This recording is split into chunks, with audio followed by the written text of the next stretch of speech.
Okay, so let's start the revision for physics. That is chapter 1, that is reflection and refraction. Okay, और जब भी अब revision जब भी करेंगे तो आप एनसीईआरटी अपने पास जरूर रखना। ठीक है, रिवीजन में एनसीईआरटी जरूर रखना अपने पास। हालांकि स्क्रीन पे आपको दिखेगी, but we have to go accordingly. Okay, क्योंकि एनसीईआरटी पे मेन फोकस हमारा होना चाहिए। तो अब देखो, लाइट के बारे में हम जब बात करते हैं तो लाइट के बारे में मैंने आप लोग को बताया था कि light is what, it is a form of energy जो कि सेंसेशन ऑफ साइट प्रोड्यूस करता है। जिस एनर्जी की वजह से हम क्या कर पाते हैं, देख पाते हैं, उस एनर्जी को हम क्या बोलते हैं, that is called what, the light. फिर हमने ये स्टडी किया था कि लाइट का जो होता है वो डुअल नेचर होता है। ठीक है, मींस उसका वेव नेचर भी होता है, means light travels in the form of wave, और उसका पार्टिकल नेचर भी होता है, means they are made of also particles. ठीक है, लाइट का डुअल नेचर होता है, wave nature and particle nature. ठीक है, और ये जो दो नेचर्स होते हैं जिसकी वजह से light doesn't need a medium to travel. Medium to travel. Okay, उसको मीडियम की जरूरत नहीं है, क्योंकि वो खुद पार्टिकल्स का बना हुआ है, वो खुद एक मीडियम की तरह एक्ट कर रहा है। तो इस वजह से लाइट जो है वो वैक्यूम में भी ट्रेवल कर सकती है, लाइट हर जगह ट्रेवल कर सकती है। लाइट गैस में भी ट्रेवल कर सकती है, लाइट लिक्विड में भी ट्रेवल कर सकती है, सॉलिड अगर ट्रांसपेरेंट है तो वहां भी ट्रेवल कर सकती है। पॉइंट समझ में आया? तो कहने का मतलब है कि लाइट के डुअल नेचर होते हैं, that's why that light doesn't need a medium to travel. Okay, now if we talk about light, अगर हम लाइट की बात करें तो अगर लाइट किसी ऑब्जेक्ट से पास कर जाती है तो हम उस ऑब्जेक्ट को क्या बोलते हैं, ट्रांसपेरेंट ऑब्जेक्ट। ठीक है, ये थोड़ी छोटी छोटी चीजें हैं जो आपको माइंड में रखनी है। ठीक है, क्योंकि उसका डिस्कशन इस जगह पे हुआ है। क्लियर? ट्रांसपेरेंट ऑब्जेक्ट कहते हैं यानी कि जहां से लाइट क्या होती है, ऑलमोस्ट पास कर जाती है। और दूसरा एक ऑब्जेक्ट होता है जिसको हम कहते हैं ट्रांसलूसेंट।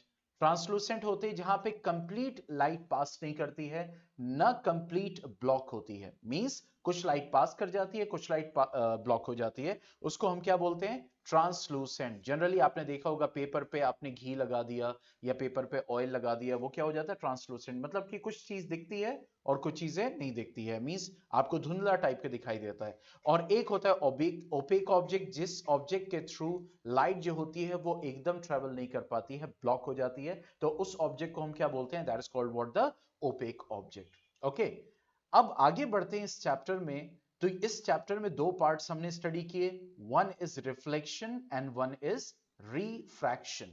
तो सबसे पहला पार्ट हम जो स्टडी करेंगे वो किसका स्टडी करेंगे, रिफ्लेक्शन।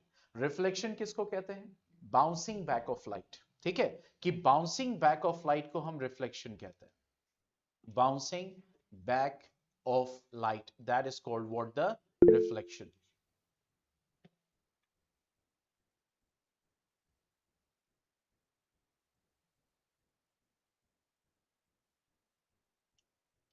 ओनली 3 स्टूडेंट्स, इधर इधर इधर इधर फोकस करो। Okay, bouncing back of light is called what, the reflection. यानी किसी भी ऑब्जेक्ट पे, सरफेस पे लाइट फॉल करे और बाउंस बैक कर जाए तो उसको हम क्या बोलेंगे, रिफ्लेक्शन।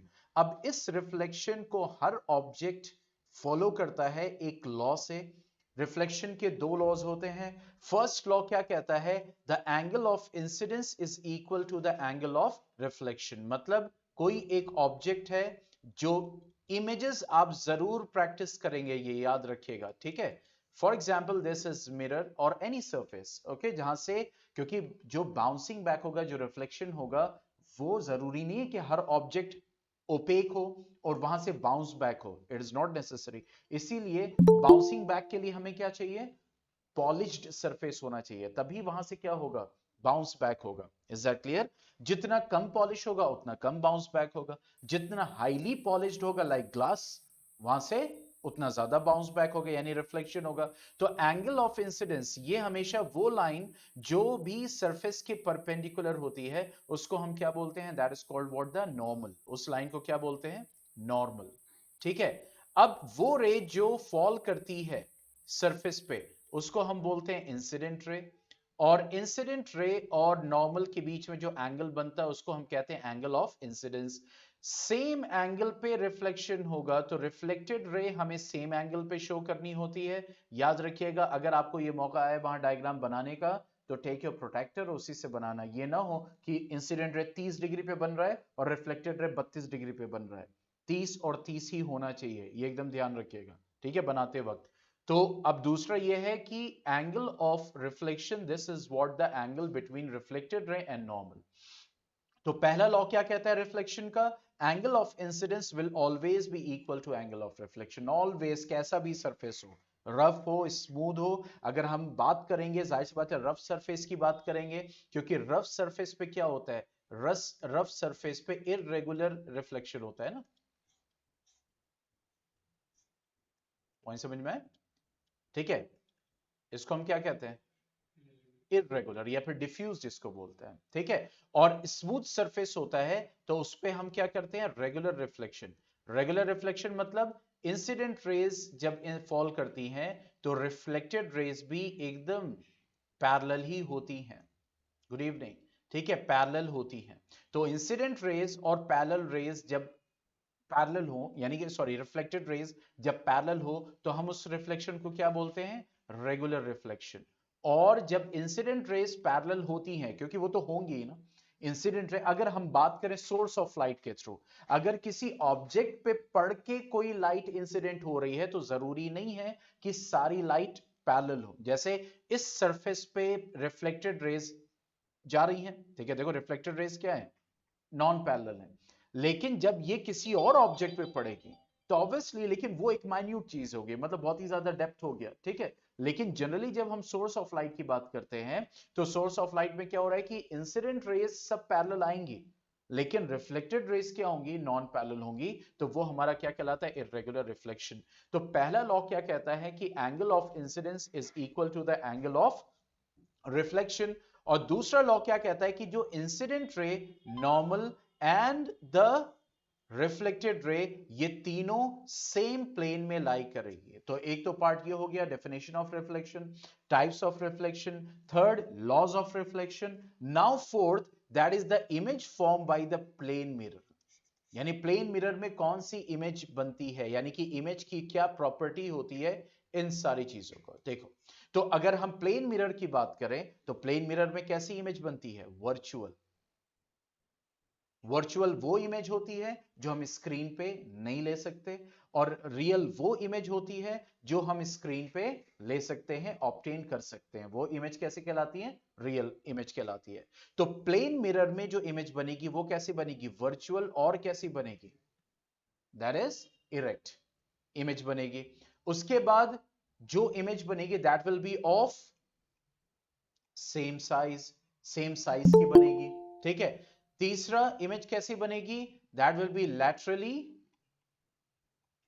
इन्वर्टेड। यानी जो ऑब्जेक्ट होगा, इस लैटरल इन्वर्जन को हमने बहुत ही डिटेल में स्टडी किया था, ठीक है। आप उन जो डिटेल्ड वीडियोस उसमें देख भी लीजिएगा। लैटरल इन्वर्जन का मतलब क्या होता है, जब हम अपनी इमेज देखते हैं तो हमारा जो राइट होता है वो इमेज का क्या होता है, लेफ्ट होता है, ठीक है। तो उसी को हम क्या कहते हैं, लैटरल इन्वर्जन। और हम ये कहेंगे कि जो इमेज होती है वो लैटरली इनवर्टेड होती है। ऐसा तो नहीं हम अपनी इमेज देख रहे हैं तो हमें अपनी पीठ दिखाई देती है, अगर हमें पीठ दिखाई दे तो हमारा राइट इमेज का राइट है, ठीक है। लेकिन हमें क्या दिखाई देता है, हमारा फेस ही दिखाई देता है अगर हम अपने आप को देखें। तो इसका मतलब हमारा जो राइट है वो इमेज का क्या है, left. That is called what, the lateral inversion. और इसी लैटरल इन्वर्जन को हम किस में यूज करते हैं, एम्बुलेंस में यूज करते हैं। एम्बुलेंस में इसीलिए जो है उल्टा लिखा जाता है, ताकि कोई भी मिरर से उसको देखे तो उसको सीधा एम्बुलेंस लिखा हुआ दिखाई दे। Is that clear? कोई कंफ्यूज ना हो कि एम्बुलेंस आ रही है कि नहीं आ रही है। बहरहाल आगे अगर हम बात करें तो it will be on the same, means कि अगर जो मिरर से, मान लो ये मिरर है और ये ऑब्जेक्ट है और इसकी ये इमेज बन रही है, तो मिरर से ऑब्जेक्ट की जो डिस्टेंस होगी वही मिरर से इमेज की डिस्टेंस होगी। The distance of the object from the mirror will be equal to distance of the object from sorry image from the mirror। यानी अगर यहां से लेकर यहां तक x डिस्टेंस है तो इमेज की भी डिस्टेंस क्या होगी, दैट विल बी x। ठीक है, तो image form by plane mirror की जो प्रॉपर्टीज हैं ये आप याद रखिएगा, that is very simple and that is given in this area. Okay, तो यहां तक बात हुई किसकी, प्लेन मिरर की। ओके, अब हम बात करेंगे स्फेरिकल मिरर्स की। किसकी बात करेंगे, स्फेरिकल मिरर्स की। Now coming to the spherical mirrors.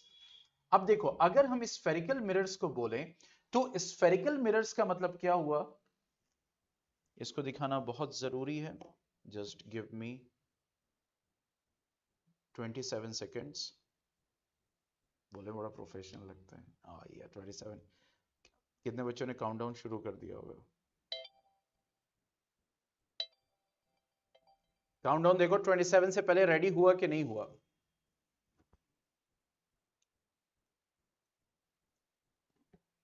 हो गया। देखा, कितने सेकंड बचे थे, 2 सेकंड। ओ मिस्टर बीन, ओ चलो। अब देखो, स्फेरिकल मिरर की अगर हम बात करेंगे तो स्फेरिकल मिरर का मतलब वो मिरर्स जो एक स्फेरिकल ग्लास का पार्ट हो। ठीक है, उसको हम क्या बोलेंगे, that is called what, the spherical mirror. जैसे यहां पे जो मिरर्स हमें स्क्रीन पे दिखाई दे रहे हैं, this one is concave mirror and this one is convex mirror. तो इसका मतलब ये हो गया कि ये जो मिरर हैं, जैसे अगर हम इसकी बात करें, दिस वन, ये हमने टुकड़ा निकाला, ठीक है, दिस वन। ठीक है, तो अब ये जो पार्ट है ये इस स्फेयर का पार्ट है, तो ये हमारा क्या कहलाएगा, स्फेरिकल मिरर। चाहे कॉनकेव चाहे कॉन्वेक्स, वो डिपेंड करेगा उसका रिफ्लेक्टिंग सरफेस के दर। ठीक है, तो those mirrors which are the part of the hollow sphere of the glass, that is called what, the spherical mirror. तो दो तरह के स्फेरिकल मिरर्स हमें पढ़ने हैं, सी दिस, दिख रहा है। तो ये हमारा स्फेरिकल मिरर है। अगर रिफ्लेक्टिंग सरफेस हमारा इस तरफ है, केव पार्ट में है, तो ये हमारा क्या कहलाएगा, कॉनकेव मिरर। और अगर रिफ्लेक्टिंग सरफेस हमारा वेक्स पार्ट में है, ठीक है, तो ये हमारा क्या कहलाएगा, कॉन्वेक्स मिरर। ठीक है, तो यहां पे जो बात हो रही है किसकी, स्फेरिकल मिरर्स की। तो स्फेरिकल मिरर्स में अगर हम आए तो those mirrors which are the part of a hollow sphere, that is called what, the spherical mirrors, ये याद रखिएगा। फिर देखो, अब यहां पे ये क्या है, देखो ये जो पोर्शन होता है ना, ये बैक पोर्शन कहलाता है, this one is back portion. अब देखो, जो रिफ्लेक्टिंग सरफेस है, देखो यहां पे लिखा भी हुआ है, the reflecting surface of A spherical mirror may be curved inward or outward. The spherical mirror whose reflecting surface is curved inward, ठीक है, is called concave mirror। आपकी डेफिनेशन इसी में लिखी हुई है एनसीईआरटी में।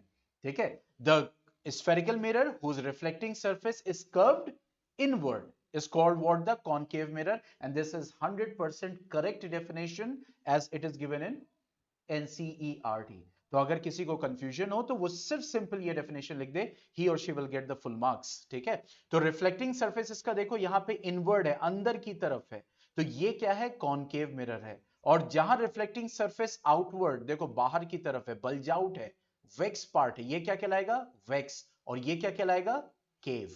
ठीक है, केव यानी कि गुफा। ठीक है, और वेक्स यानी कि आउटवर्ड, निकला हुआ। ठीक है, तो that is the part of what, the convex mirror. तो ये तो बात हो गई स्फेरिकल मिरर्स की। ठीक है, क्या होते हैं। अब हम बात करते हैं इनके पार्ट्स की, स्फेरिकल मिरर्स के पार्ट की। ठीक है, तो अगर स्फेरिकल मिरर्स की पार्ट की बात की जाए, जैसे कि हमने स्टडी किया भी था,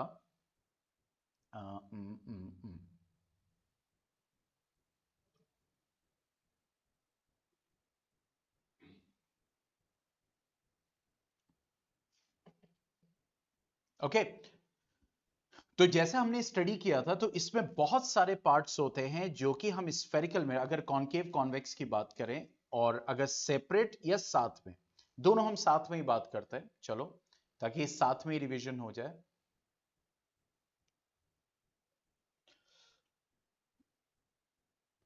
तो इस बाउल को भी देखते जाएंगे और हम अपने टॉपिक को भी कवर करते जाएंगे। अब देखो, ये हमारा क्या है, this is concave mirror.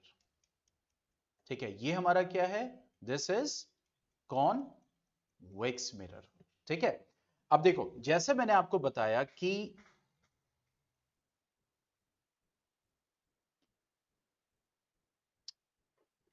This one, ठीक है, ये हमारा मिरर है, ठीक है। मान लो यहां पे रिफ्लेक्टिंग सरफेस है, दिस वन, ये हमारा रिफ्लेक्टिंग सरफेस है, ठीक है। तो रिफ्लेक्टिंग सरफेस अगर ये है तो ये हमारा कौन सा मिरर हो गया, कॉनकेव मिरर, ठीक है। कॉनकेव मिरर इस स्फेयर का पार्ट था, ठीक है। तो जो स्फेयर का सेंटर होता है, स्फेयर का सेंटर, ठीक है, इस स्फेयर का जो सेंटर होगा, दिस वन, आप लोग भी देखें कैमरे में, इस स्फेयर का जो सेंटर होगा, ठीक है, तो उसी को हम क्या बोलते हैं, that is called what, the centre of curvature, that is called what, the centre. तो अब जाहिर सी बात है, जो कॉन्वेक्स मिरर होगा उसका सेंटर ऑफ कर्वेचर पीछे की तरफ होगा, ठीक है, क्योंकि अगर हम कॉन्वेक्स मिरर देखें, दिस वन,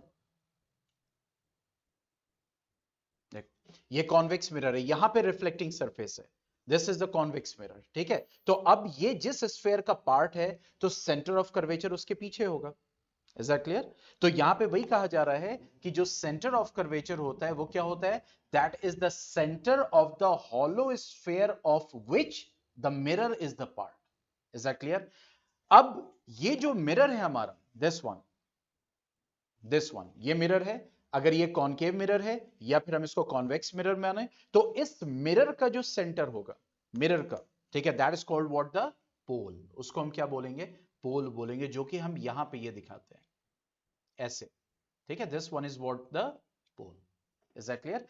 और वो इमेजिनरी लाइन जो सेंटर ऑफ कर्वेचर और पोल को क्रॉस करे, उस लाइन को हम क्या बोलते हैं, प्रिंसिपल एक्सिस, यानी the line which cross the center of curvature and pole, that is called what, the principal axis, उसको हम principal axis बोलते हैं, ठीक है। फिर हम बात करते हैं कि फोकस की, ठीक है। तो फोकस बेसिकली क्या है, देखो, अगर आप बात करो the distance from centre of curvature to pole, ठीक है, distance from centre of curvature to pole, तो इसको हम क्या बोलते हैं, that is called radius of curvature, क्या बोला जाता है, रेडियस ऑफ कर्वेचर। देखो स्फेयर का पार्ट है, ठीक है, तो उसका वो रेडियस होगा, रेडियस ऑफ कर्वेचर, और इसको हम कैसे रिप्रेजेंट करते हैं, आर से, ठीक है, और वही आर ये हुआ, क्लियर। और इस आर का जो हाफ डिस्टेंस होगा वो हमारा क्या कहलाता है, focal length, that is called what, the focal length. We are doing revisions, याद रखिएगा, ठीक है, डिटेल पूरा आपको वीडियोस में मिलेगा। हम यहां पे क्या कर रहे हैं, अपने कॉन्सेप्ट्स को रिवाइज कर रहे हैं, ठीक है। तो R is what, the R by two is what, the half, यानी कि half of radius of curvature is what, the focal length. और ये जो फोकल लेंथ होती है, that is the distance from focus to pole, that is the distance from focus to pole, is that clear. तो इसका मतलब क्या हो गया कि रेडियस ऑफ कर्वेचर जो होगा वो ट्वाइस ऑफ फोकल लेंथ होगा।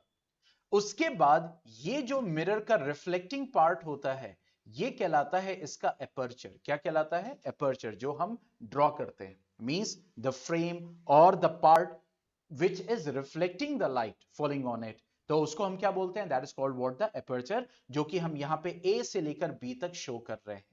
तो यहां पे हमने डिफरेंट डिफरेंट पॉइंट्स शो किए, एलिमेंट शो किए, किसके, कॉनकेव मिरर के और कॉन्वेक्स मिरर के, कि सेंटर ऑफ कर्वेचर क्या होता है, ठीक है, पोल क्या होता है, फोकस क्या होता है, इन सारी चीजों को हमने स्टडी किया, और वो सारा का सारा आपको यहां पे मिलने वाला है। पॉइंट समझ में, everything, everything you are going to get here. Aperture means the area, the part जो कि रिफ्लेक्ट कर रहा है, जो कि रिफ्लेक्शन में पार्टिसिपेट कर रहा है, that's called what, the aperture, ठीक है। एकदम सिंपल लैंग्वेज में मैंने बताया, ठीक है। बाकी टेक्निकल लैंग्वेजेस और डेफिनेशन तो मैं लिखवा ही चुका हूं, ठीक है, उसमें वैसे भी, क्योंकि जनरली एपर्चर में बच्चे कंफ्यूज हो जाते हैं। अब देखो यहां पे क्या है, आपके जो दिया हुआ है वही चीज, कि how to get the focus, ठीक है, फोकस कैसे हम निकालते हैं। तो देखो यहां पे लिखा हुआ है, the light from the sun is converged at a point as a sharp bright spot by the mirror. जैसे मिसाल के तौर पर कि अगर हम मिरर की बात करें, जैसे यहां पे कॉनकेव मिरर लिया गया है, ठीक है, एक ऑब्जेक्ट को हमने इंफिनिटी पे लिया, इज दैट क्लियर, इंफिनिटी मतलब that could be the maximum distance, जैसे कि हमने क्या माना, सन, ठीक है। तो जब सन से रेस फॉल करेंगी और जो मिरर से रिफ्लेक्ट करेंगे, क्यों, क्योंकि कॉनकेव मिरर जो कहलाता है वो मिरर कैसे कहलाता है? कन्वर्जिंग मिरर कहलाता है। कॉनकेव मिरर कैसे कहलाता है?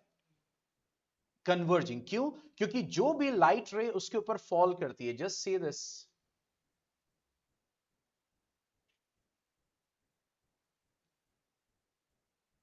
ये क्या आ रहा है? ठीक है, देखो ये कॉनकेव मिरर है, तो जो भी लाइट रे फॉल कर रही है कॉनकेव मिरर पे, तो वो उसको क्या कर रहा है? देखो कॉन्वर्ज कर रहा है। ठीक है, अब जाहिर सी बात है सारी की सारी लाइट रेज जब इसके ऊपर फॉल करेंगी और वो पैरेलल होंगी प्रिंसिपल एक्सिस के, तो हम लॉ जानते हैं, हम रूल जानते हैं कि वो कहां से पास करेगी? फोकस से पास करेगी। ठीक है, तो कहने का मतलब है कि कॉनकेव मिरर को क्यों कन्वर्जिंग लेंस कहा जाता है, कन्वर्जिंग मिरर कहा जाता है? क्योंकि जो मिरर होता है कॉनकेव मिरर, उसके ऊपर जो लाइट फॉल करती है वो उसको क्या करता है? कॉन्वर्ज करता है। That's why it is called what? The converging mirror. ठीक है, कॉनकेव मिरर हमारा क्या कहलाता है? कॉन्वर्जिंग मिरर कहलाता है। ठीक है, इसी तरह हमारा जो ये कॉन्वेक्स मिरर है, कॉन्वेक्स मिरर हमारा क्या कहलाता है? Diverging mirror. वो डाइवर्ज करेगा। Let us C this. ठीक है, वो डाइवर्ज करेगा। देखो अब यहां पे लाइट रे फॉल हुई और लाइट रे क्या हो रही? फैल रही है। ठीक है, देखो ये फैल रही है, ये सब फैल रही है, डाइवर्ज हो रही है। इसका वर्चुअल पार्ट पीछे आके मीट कर रहा है। ठीक है, तो जब डाइवर्ज कर रही है इस वजह से हम इसको क्या बोलेंगे? That will be called as the diverging mirror. ठीक है, तो यहां पे वही चीज आपको बताई जा रही है कि जब लाइट रे इंसिडेंट होती है, मतलब लाइट रे इंफिनिटी से आ रही है और वो पैरेलल है प्रिंसिपल एक्सिस के, तो सारी की सारी लाइट जो है वो एक पॉइंट पे मीट करती है कन्वर्ज करके, अगर कॉनकेव मिरर है। और उस पॉइंट को हम क्या बोलते हैं? फोकस बोलते हैं। क्या बोलते हैं? फोकस। ठीक है, इसी तरीके से अगर हम कॉन्वेक्स मिरर की बात करेंगे, तो इस पे भी जो लाइट फॉल कर रही है, देखो इस पे भी जो लाइट फॉल कर रही है, सी दिस, ये इंफिनिटी से लाइट आ रही है और ये सब के सब पैरेलल है प्रिंसिपल एक्सिस के। तो जब ये लाइट फॉल करेगी तो उसके बाद कॉन्वेक्स मिरर की वजह से ये क्या करेगी? डाइवर्ज करेगी। तो वर्चुअली ये सारी डाइवर्जेंट रेज जो है वो वर्चुअली मीट करेंगी। ठीक है, और जिस पॉइंट पे वो वर्चुअली मीट करेंगी, this point will be called as what? The focus. उस पॉइंट को हम क्या बोलेंगे? फोकस। क्योंकि यहां पे लाइट रे फॉल कर रही है और डाइवर्ज हो रही है, तो पीछे आगे तो कहीं मिरर के सामने अगर बात करें, ये कॉन्वेक्स मिरर है, तो मिरर के सामने तो वो कहीं भी जाके नहीं मिलेंगे ना। तो मिल कहां रही है वो? Virtually at the back of the mirror. तो वो पॉइंट जहां पे लाइट रेज सारी की सारी, जो कि लाइट रेज इस प्रिंसिपल एक्सिस के पैरेलल है, देखो, तो फिर जिस पॉइंट पे वो मीट करेंगी, that point will be called as what? The focus होता है। Is that clear? अब आगे बढ़ते हैं। तो इस एक्टिविटी को अच्छे से पढ़ लीजिएगा, हो सकता है क्वेश्चन बना के आपको दे। देखो यहां पे फोकल लेंथ की बात हो रही है, दैट इज एफ, जो कि मैंने इससे पहले डिस्कस किया। ठीक है, अब आगे बढ़ते हैं। देखो यहाँ पे रेडियस ऑफ कर्वेचर की बात हो रही है, r is equal to 2f की बात हो रही है, वो सारी चीजें हम डिस्कस कर चुके हैं। Now coming to the next, and that is image formation by spherical mirrors. तो मैंने आप लोग को बताया था और ये भी कहा था खूब अच्छे से प्रैक्टिस कीजिए, और प्रैक्टिस कीजिए मतलब कीजिए का मतलब कीजिए। अब इमेज फॉर्मेशन का मतलब क्या था? जो स्फेरिकल मिरर्स हैं, कि कॉनकेव मिरर्स और कॉन्वेक्स मिरर्स कैसी इमेज बनाते हैं। ठीक है, डिफरेंट डिफरेंट पोजीशंस पे। तो इसके लिए हमने बहुत सारे रूल्स को स्टडी किया था। ठीक है, इमेज फॉर्मेशन करने के लिए बहुत सारे रूल्स को हमने स्टडी किया था, उन रूल्स को भी समझेंगे आगे।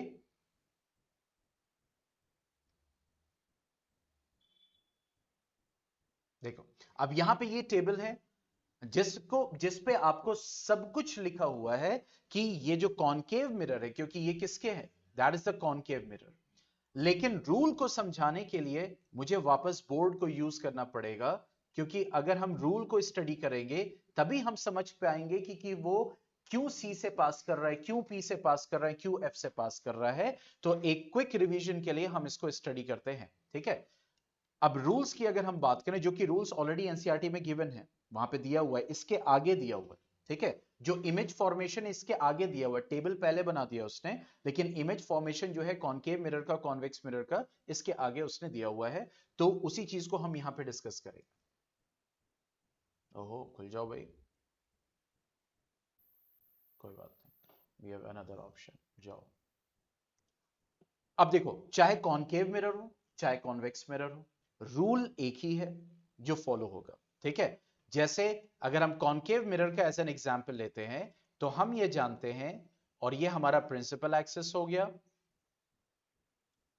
सॉरी पोल हो गया, दिस इज प्रिंसिपल एक्सिस, ठीक है, this is focus and this is centre of curvature. और मैंने आप लोग को बताया हुआ है कि जब आप इसको बनाओ तो ऐसा ना हो कि प्रिंसिपल और फोकस यहां पे और सेंटर ऑफ कर्वेचर यहां पे, दैट इज टेक्निकली रॉन्ग, क्योंकि पोल, फोकस और centre of curvature equal distance पे होने चाहिए, क्योंकि उसका हाफ ही होता है। तो इन सारी चीजों का जरूर ध्यान रखेंगे जब डायग्राम बनाएंगे, ठीक है। तो अब यहां पे पहला रूल क्या कहता है कि जो भी रे प्रिंसिपल एक्सिस के पैरेलल आएगी, जो भी रे प्रिंसिपल एक्सिस के पैरेलल आएगी, तो वो रिफ्लेक्ट होके फोकस से ही जाएगी। क्या शेर बना है, ठीक है। जो रे प्रिंसिपल एक्सिस के पैरेलल आएगी, वो रे फोकस से होकर ही जाएगी। वाह वाह वाह, क्या बात है। उसके बाद नेक्स्ट हम इसी का ऑपोजिट लेते हैं,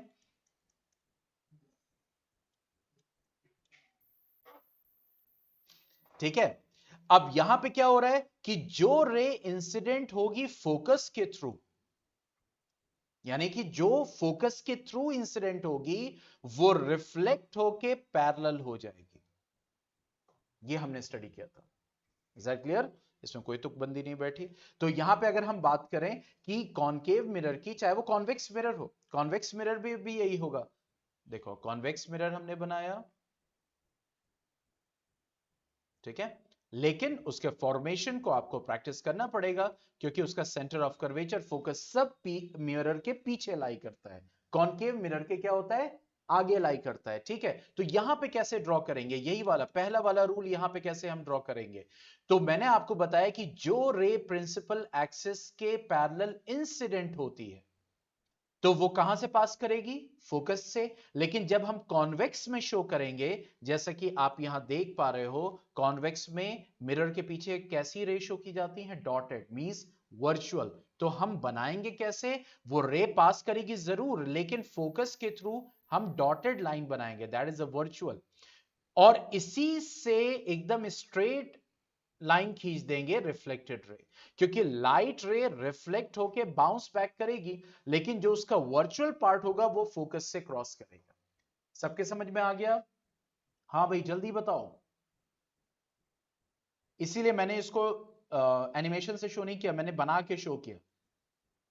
सब लोग, everyone in the chat box, last वाला देखो, यहां पे हमने क्या बोला, फर्स्ट रूल हमने क्या स्टडी किया था कि जो रे पैरेलल होगी वो फोकस से क्रॉस करेगी। तो ये तो कॉनकेव मिरर में शो किया था। कॉन्वेक्स मिरर में क्या होगा कि जो रे पैरेलल होगी उसका वर्चुअल फोकस से पास करेगा, रियल उसके अपोजिट रिफ्लेक्ट हो चुका होगा, ठीक है।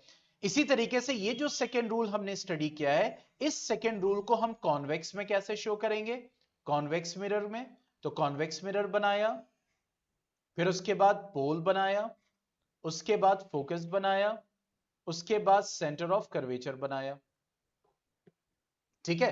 अब ये वाला रूल कि जो रे फोकस से पास करेगी, तो देखो फोकस ये है आपका, तो अब यहां पे बहुत ध्यान समझना, ये चीज ए स्ट्रेट लाइन लाओ ऐसे जो फोकस, समझ रहे हो इसका मतलब, निशाना फोकस पे हो, लेकिन वो फोकस पे नहीं जाएगी, पॉइंट को समझेगा। तो यहां पे इसका क्या होगा, वर्चुअल पार्ट, समझ रहे हैं, लेकिन रिफ्लेक्ट हो जाएगी कैसे, वो पैरेलल, ऐसे शो करें, ठीक है। तो कॉनकेव मिरर में ऐसे कि जो फोकस पे इंसिडेंट होगी वो रिफ्लेक्ट कर जाएगी पैरेलल, और कॉन्वेक्स में उसी को शो करेंगे, जो इंसिडेंट होगी फोकस पे वो रिफ्लेक्ट हो जाएगी पैरेलल। तो डायग्राम बनाने का बस फर्क है, रूल सेम है। आगे बढ़े? हाँ भाई, समझ में आया? कोई डाउट तो नहीं? और अच्छा होगा साथ साथ बनाते जाओ, ये तो बहुत अच्छी बात होगी, जल्दी जल्दी। ओके चलो अब आगे बढ़ते हैं नेक्स्ट रूल पे। अब नेक्स्ट रूल क्या कहता है? नेक्स्ट रूल ये कहता है, ये सब हम रूल पढ़ रहे हैं इमेज फॉर्मेशन के लिए, रूल मतलब रिवाइज कर रहे हैं इमेज फॉर्मेशन के लिए। नेक्स्ट रूल क्या कहता है? ये हो गया हमारा पोल, ये हो गया फोकस, ये हो गया centre of curvature. This is pole, this is focus, this is centre of curvature. This is concave mirror on my left and convex mirror on your right. ठीक है, तो अब नेक्स्ट रूल ये कहता है कि जो रे इंसिडेंट होती है पोल पे, वो पोल से ही क्या कर जाती है? रिफ्लेक्ट कर जाती है। ठीक है, तो कॉनकेव में तो ऐसे शो होगा, कॉन्वेक्स में कैसे शो होगा? जो रे इंसिडेंट होती है पोल पे, वो पोल से ही रिफ्लेक्ट कर जाती है। ठीक है, दैट्स इट। अब लास्ट रूल पे आते हैं। लास्ट रूल क्या कहता है? That is the centre of curvature. This is pole, this is focus and this is centre of curvature. This is convex mirror. ठीक है, pole, focus and centre of curvature. Last rule क्या कहता है? जो ray incident होती है centre of curvature से, तो वो सेंटर ऑफ कर्वेचर से ही रिफ्लेक्ट कर जाती है। सिंपल। अब यहां पे कैसे शो करेंगे? जो रे इंसिडेंट होती है सेंटर ऑफ कर्वेचर पे, तो देखो इसके पीछे तो वर्चुअल पार्ट जाएगा ना, ठीक है, तो वो सेंटर ऑफ कर्वेचर से ही रिफ्लेक्ट हो जाती है, ऐसे शो करेगा। That's it. ठीक है, तो 4 रूल्स हमने पढ़े। यस, एंगल ऑफ इंसिडेंस हमेशा एंगल ऑफ रिफ्लेक्शन के बराबर होगा बेटा। यहां पे रूल कहां वायलेट हो रहा है? फॉलो तो हो रहा है। ठीक है, तो 4 रूल हमने पढ़े। Parallel, passing through focus, focus passing through parallel, ठीक है, पोल पे इंसिडेंट, पोल से रिफ्लेक्शन, और सेंटर ऑफ कर्वेचर पे इंसिडेंट और सेंटर ऑफ कर्वेचर से ही रिफ्लेक्शन। ये 4 रूल हमने पढ़े। अब आते हैं वापस हमारे इस टेबल पे। ठीक है, अब इस टेबल से और हम अपने जो डायग्राम है उसके थ्रू इसको समझेंगे। सबसे पहले पोजीशन किस पे है? इंफिनिटी पे। ठीक है, तो इंफिनिटी पे अगर ऑब्जेक्ट होगा, से this is the infinity.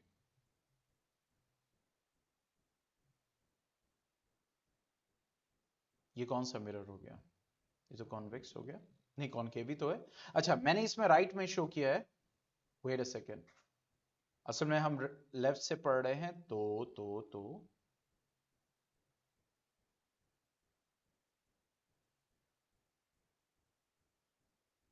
Okay, तो देखो यहां पे इंफिनिटी जो है, बेसिकली इंफिनिटी जो हम शो कर रहे हैं वो यहां पे एक लार्जर ऑब्जेक्ट की तरह शो हो रहा है। ठीक है,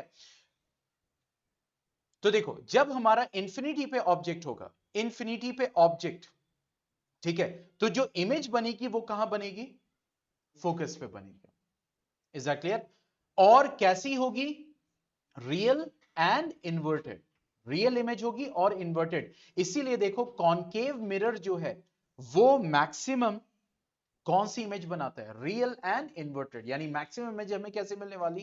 रियल इन्वर्टेड। तो जब इंफिनिटी पे ऑब्जेक्ट होगा तो जो साइज होगा उस इमेज का वो highly diminish, that will B point size. यहां पे पॉइंट साइज नहीं शो हो पा रहा, that is the point size. Okay, उसके बाद नेक्स्ट आते हैं बियॉन्ड सेंटर ऑफ कर्वेचर। ठीक है, बियॉन्ड सेंटर ऑफ कर्वेचर यानी सेंटर ऑफ कर्वेचर के पीछे। अब देखो मैं यहां पे बनाता हूं, जस्ट गिव मी 1 मिनट, मैं थोड़ा सा मैनिपुलेशन कर रहा हूं बस।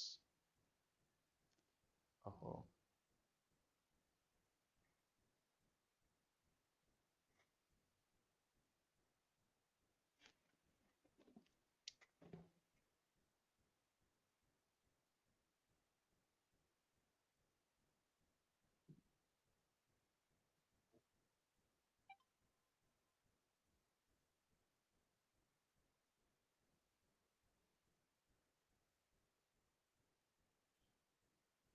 चलो ऑलमोस्ट ठीक है, तो ये हमारा पॉइंट हो गया, क्योंकि according to this focal length ये हमारा हो गया सेंटर ऑफ कर्वेचर।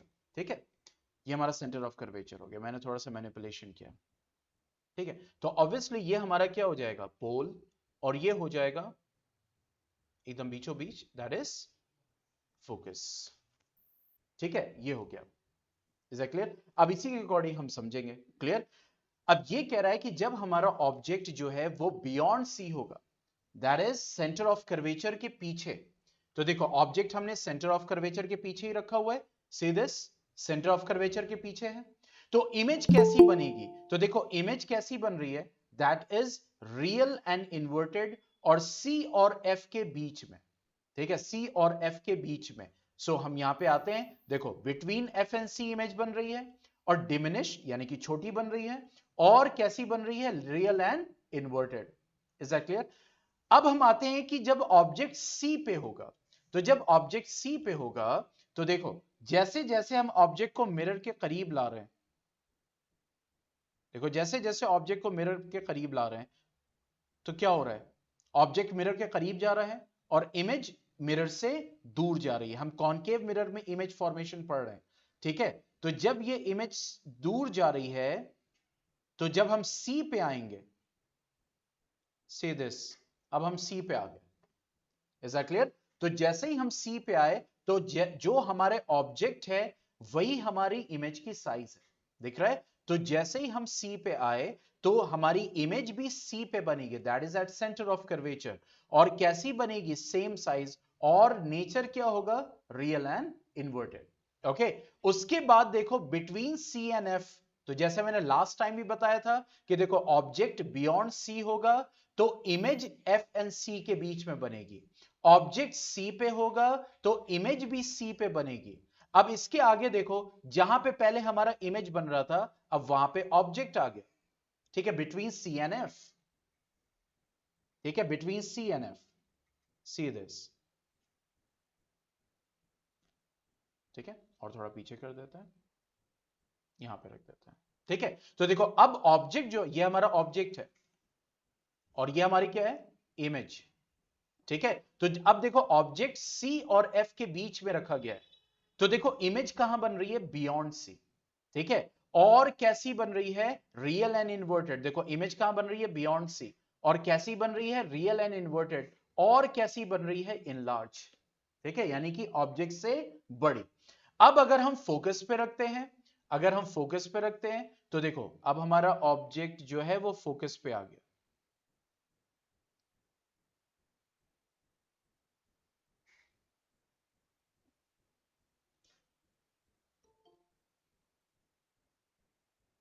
ठीक है, तो देखो जैसे ही हमने ऑब्जेक्ट को फोकस पे रखा, तो देखो इमेज कहां बन रही है? इंफिनिटी पे बन रही है। ठीक है, इमेज कहां पे बन रही है? इंफिनिटी पे। तो यही चीज हम यहां पे समझेंगे कि जब हमने फोकस पे ऑब्जेक्ट को रखा, तो इमेज कहां बन रही है? इंफिनिटी पे बन रही है। Highly enlarge and real and inverted. देखो जब तक इमेज मिरर के सामने है, तो तब तक कैसी बन रही है? रियल और इन्वर्टेड। अब हमने ऑब्जेक्ट को उठा के कहां रख दिया? देखो,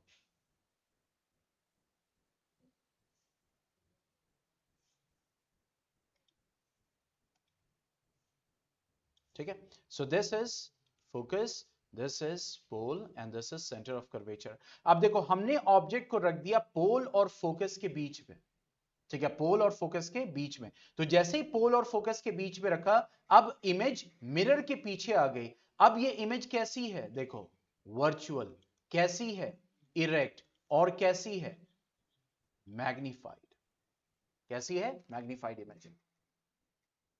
ठीक है, तो यहां पे हमने ये स्टडी किया कि जब हम डिफरेंट डिफरेंट पोजीशंस पे ऑब्जेक्ट को रखते हैं, सी दिस, तो फिर हमें डिफरेंट डिफरेंट पोजीशंस पे इमेज मिलती है, और उस इमेज की प्रॉपर्टीज कैसी होंगी? That will be according to the position. और अगर कॉनकेव मिरर की बात करें, तो कॉनकेव मिरर में हमें कैसी इमेज मिलती है? देखो कॉनकेव मिरर में हमें रियल इमेज भी मिलती है, कॉनकेव मिरर से हमें वर्चुअल इमेज भी मिलती है, कॉनकेव मिरर में हमें इन्वर्टेड इमेज भी मिलती है, कॉनकेव मिरर में हमें इरेक्ट इमेज भी मिलती है, कॉनकेव मिरर में हमें point size, diminished, same size, enlarged, highly enlarged image भी मिलती है। तो हर तरह की इमेज फॉर्मेशन जो है वो कहां पे होती है? कॉनकेव मिरर में। अब यहां पे हमने different different position of object पे स्टडी किया कि उसका इमेज फॉर्मेशन क्या होगा। ठीक है, अभी देखो मैं वापस उसी पे आता हूं, सी दिस, मैं उसी पे आता हूं और हम यहां पे दूसरे नजर से इसको समझेंगे।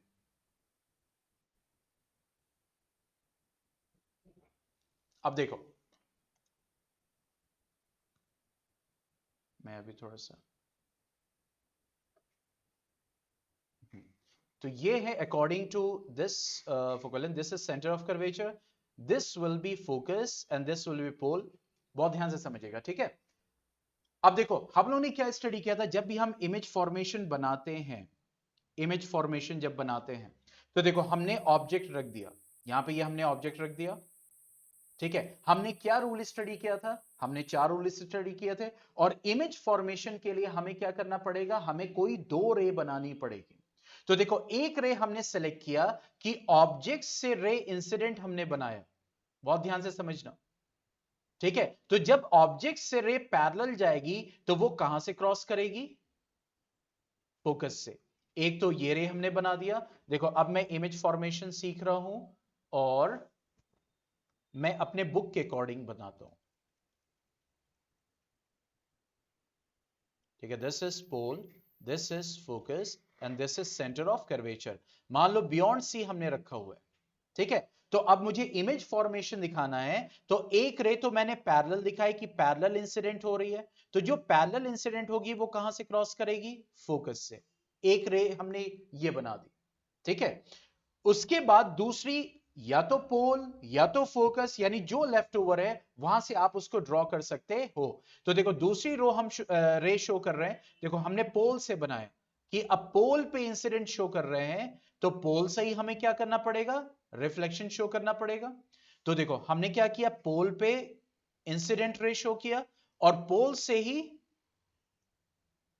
रिफ्लेक्टेड रे, क्योंकि ये मैं बना रहा हूं तो ऑब्वियसली यहां पे मिस्टेक हो सकती है क्योंकि एकदम लाइन पे मैं नहीं बना रहा हूं। तो देखो इमेज कहां बन रही है, बिटवीन सी एंड एफ। तो जहां पे दोनों कोइंसाइड करेंगे, जहां पे दोनों इंटरसेक्ट करेंगे रेज, वहां पे हमें क्या बनाना है, इमेज बनाना है। क्या बनाना है, इमेज बनाना है, ठीक है। तो इसी चीज को यहां पे समझने के लिए देखो फिर से मैं आपको दिखाता हूं, यहां पे इन्होंने पोल से ही बनाया, मैं यहां पे ले लेता हूं बोर्ड पे,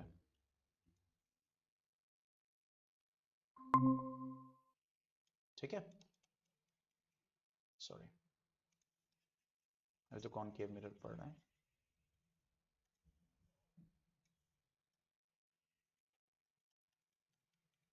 ठीक है। मुझे इमेज फॉर्मेशन दिखाना है, तो this is pole, this is focus, that should be at equal distance, ठीक है। अब मुझे ये दिया गया कि object between F and C है, तो हम ये जानते हैं कि इमेज कहां बनेगी, एफ एंड सी पे ऑब्जेक्ट है तो सी के पीछे बनेगी, ठीक है। तो अब यहां पे एक रे हमने दिखाई पैरेलल, तो पैरेलल रे को कहां से क्रॉस कराना पड़ेगा, हमें फोकस से, हमने फोकस से क्रॉस करा दिया।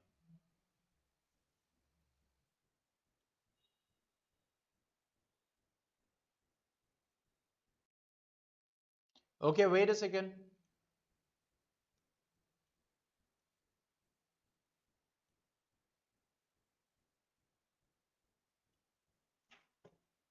ठीक है, फोकस से क्रॉस करा दिया।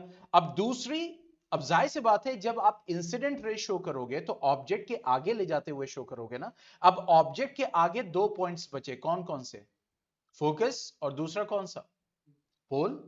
पॉइंट समझ में आए।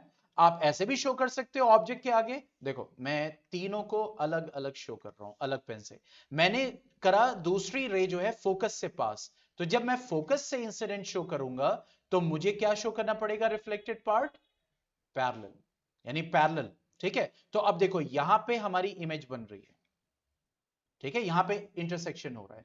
दूसरा, अगर आप कहें कि हम पोल से करें तो बिल्कुल दूसरी रे आप पोल से भी क्रॉस कर सकते हो, तो हमने ये पोल पे इंसिडेंट किया और पोल से ही एट इक्वल एंगल हमने क्या किया, रिफ्लेक्शन शो कर दिया। तो देखो यहां पे हमारी इमेज बन रही है,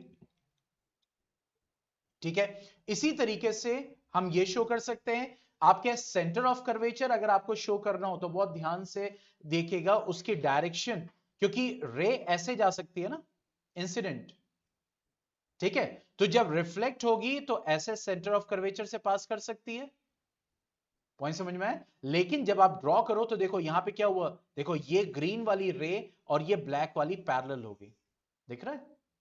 पॉइंट समझ में आया? तो बनाते वक्त आपको बड़ा ध्यान देना होगा कि जब आप, और ये हो सकता है पॉसिबल क्योंकि मैंने इक्वल डिस्टेंस पे ही लिया हो फोकस, पोल और सेंटर ऑफ कर्वेचर, ऐसा जरूरी नहीं है क्योंकि यहां पे मैनुअली कर रहा हूं, मैं हाथ से कर रहा हूं, ठीक है? तो आप ऐसे शो कर सकते हो दो रेस को। तो ये जो इमेज फॉर्मेशन की प्रैक्टिस है डिटेल वीडियो में वैसे भी अवेलेबल है, आप जाके वहां पे देख सकते हो, बट ये रिवीजन करना हाथ से जरूरी है। तो कॉनकेव मिरर का हमने किया। अब नेक्स्ट जो क्लास में हम करेंगे वो क्या करेंगे, that is a convex mirror. फिर हम लेंस पे आएंगे, याद रखिएगा हम लेंस पे आएंगे, उसके बाद हम मिरर फॉर्मूला लेंस फॉर्मूला साथ में करेंगे, ठीक है? हम रिवीजन जो करेंगे that will be on different pattern, ये नहीं करेंगे कि मिरर कंप्लीट किया फिर लेंस, ताकि हम दोनों को एक जगह समझ सके कि व्हाट इज द डिफरेंशिएशन। हाँ भाई क्लास 10